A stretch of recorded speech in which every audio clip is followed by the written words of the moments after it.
बताया गया है कि बलोचिस्तान में अपना एजेंडा इंप्लीमेंट करने के लिए पाकिस्तान सरकार लश्कर-ए-तैयबा उर्फ जमात-उद-दवा पर निर्भर रही है। पाकिस्तान में इस्लामिक स्टेट से लड़ने के लिए भी इसका इस्तेमाल किया गया है। जरा सोचिए, पाकिस्तानी सियासत एक आतंकी संगठन का इस्तेमाल कर रही है परसीव्ड थ्रेट से लड़ने में। इससे ज्यादा गई गुजरी सिचुएशन किसी देश के लिए क्या हो सकती है। इसलिए यहाँ पर पाकिस्तान के लोगों को आंखें खोलने की जरूरत है। इन्हीं सब चीजों की वजह से पाकिस्तान एक जहन्नुम बन चुका है। 2024 की ग्लोबल पीस इंडेक्स रिपोर्ट देखो। इस लिस्ट में 163 कंट्रीज हैं। पाकिस्तान की रैंक 140 पर आती है। इतना ज्यादा अनसेफ हो गया है पाकिस्तान में रहना। और ये चीज पाकिस्तान की खुद की रिपोर्ट्स भी बताती हैं। Centre for research and security studies एक इस्लामाबाद बेस्ड थिंक टैंक है। उन्होंने अपनी रिपोर्ट में बताया है कि पाकिस्तान सिक्योरिटी फोर्सेस के लिए 2024 का साल पिछले 10 सालों में सबसे डेडली साल रहा है। पिछले साल के मुकाबले पाकिस्तान में 40% ज्यादा अटैक्स हुए। टोटल में 905 इंसिडेंट्स, जिनमें से 444 इस्लामिस्ट टेररिस्ट अटैक्स थे, जिनमें से 685 सोल्जर्स और पुलिस ऑफिसर्स मारे गए और 927 सिविलियन आम लोग।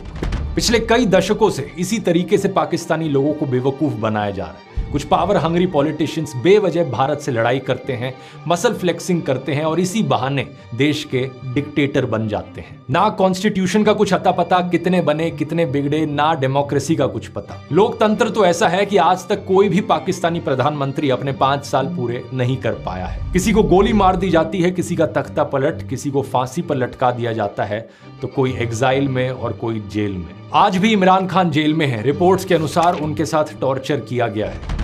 इलेक्शंस भी फेयर तरीके से नहीं हुई हैं, पूरे देश का मजाक बनकर रह गया है। ऐसे में आम लोगों के लिए जीना बहुत मुश्किल है। मार्च 2023 में याद है कराची में क्या हुआ था? 11 लोग भगदड़ में मारे गए, जिनमें से 5 औरतें और 3 बच्चे शामिल थे। भगदड़ वहां हुई जहां रमजान के दौरान मुफ्त खाना बांटा जा रहा था। उसी समय की एक और खबर देखिए, खैबर पख्तूनवा में चरसड्डा में मुफ्त आटा बांटा जा रहा था। स्टैम्पीड हो गया, 1 की मौत, 8 इंजर्ड। मुफ्त आटे के लिए लोग लाइन में खड़े होते वक्त मारे जा रहे हैं। सोचकर देखिए।